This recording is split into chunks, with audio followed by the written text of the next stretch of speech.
बिस्मिल्लाहिर्रहमानिर्रहीम। अस्सलाम वालेकुम फ्रेंड्स, मैं हूं आपका दोस्त and host doctor Numan Ali Hamza और आप देख रहे हैं doctor Numan Ali Hamza YouTube channel.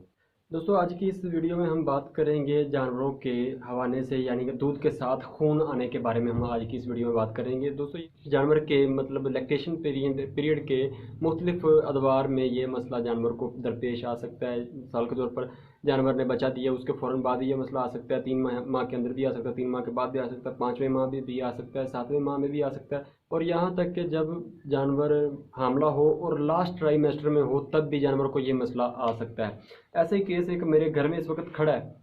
मेरे मतलब मामू के घर पे इस वक्त जानवर को मसला है, सेम टू सेम। वो लास्ट मंथ है उसका प्रेगनेंसी का और उसमें ये मसला आ गया है। दोस्तों, वैसे तो मैस्टाइटिस के बहुत सारे मसले होते हैं जिनमें एक फुड़कियाँ आना, दूध का चिपचिपा हो जाना जिसको हम कहते हैं जेली की तरह दूध हो गया, और खून आना, ये 3 टाइप्स होती हैं मैस्टाइटिस की। वैसे तो ये बहुत लंबा चौड़ा टॉपिक है, लेकिन मैं आज आपको सिर्फ ये बताऊंगा कि अगर जानवर को लास्ट ट्राइमेस्टर, जानवर की प्रेगनेंसी के लास्ट ट्राइमेस्टर में अगर जानवर के दूध के साथ खून आना शुरू, आप किस तरह से ठीक कर सकते हैं। तो दोस्तों, वीडियो स्टार्ट करने से पहले मेरी आप सबसे गुजारिश है कि कीजिए मेरे चैनल को और साथ में बने घंटी के निशान को दबा दीजिए ताकि मेरी हर आने वाली नई अपडेट आपको सबसे पहले मिल सके।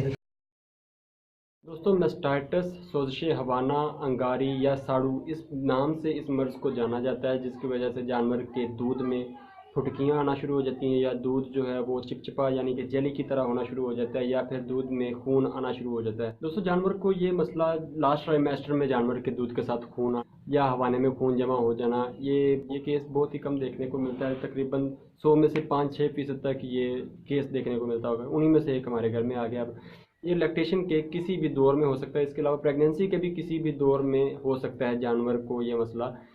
दोस्तों, मैस्टाइटिस का मसला एक ऐसा मसला है जो कि डेयरी फार्मिंग को बहुत ज़्यादा नुकसान पहुंचाता है। तो दोस्तों, ये आपको एक और मैं इसके बारे में बात बता दूं कि ये एक मैनेजमेंटल डिजीज़ है कि अगर आपकी मैनेजमेंट ठीक नहीं है, आपके इंतजामात ठीक नहीं है, तो ये मर्ज़ तब आता है।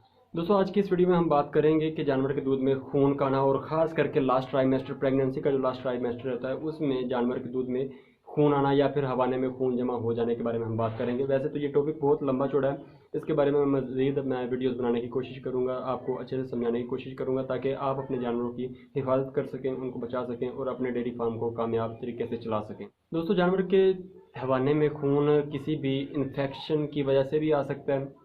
आपके जो हवाने के एपिथेलियल जो स्किन के टिश्यूज़ होते हैं उनके फटने की वजह से आ सकता है। इसके अलावा लास्ट ट्राइमेस्टर में जानवर दूध की तरफ से मुकम्मल तौर पर खुश्क होता है, लेकिन जब लास्ट मंथ स्टार्ट होता है तो आस्ते आस्ते से दूध जो होता है वो हवाने में उतरना शुरू हो जाता है। तो अचानक से एक खाली जगह पर दूध आए तो उसकी वजह से भी टिश्यूज फट सकते हैं, जो कि जानवर के हवाने में खून लाने का सबब बनते हैं। दोस्तों, वैसे तो ये मसला छूती नहीं होता, लेकिन अगर इसका सबब कोई छूती वायरस या कोई बैक्टीरिया हो तो ये मर्ज़ एक जानवर से दूसरे जानवर में भी ट्रांसफ़र हो सकता है।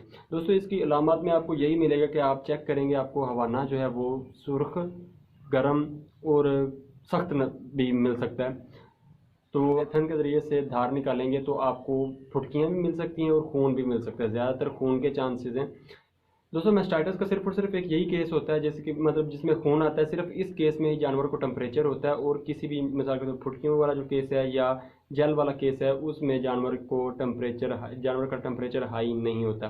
सिर्फ इसमें टेम्परेचर हाई होता है, लेकिन वो भी इतना ज़्यादा नहीं कि मतलब। दोस्तों, इस मर्ज़ के ट्रीटमेंट की तरफ जाने से पहले मैं आपको एक बात क्लियर कर दूँ कि ये मर्ज़ किसी भी ख़ास बैक्टीरिया, वायरस या फंगस की वजह से नहीं होता। इसको कोई भी बैक्टीरिया, कोई भी वायरस, कोई भी फंगस अगर आपके जानवर के हवाने के इर्द गिर्द मतलब पाया जाता है तो इन्फेक्शन का बायस बनता है, जिसकी वजह से जानवर के हवाने में खून भी आ सकता है, फुटकियाँ भी आ सकती हैं, और हवाना सख्त भी हो सकता है, सोजिश हवाना हो सकती है।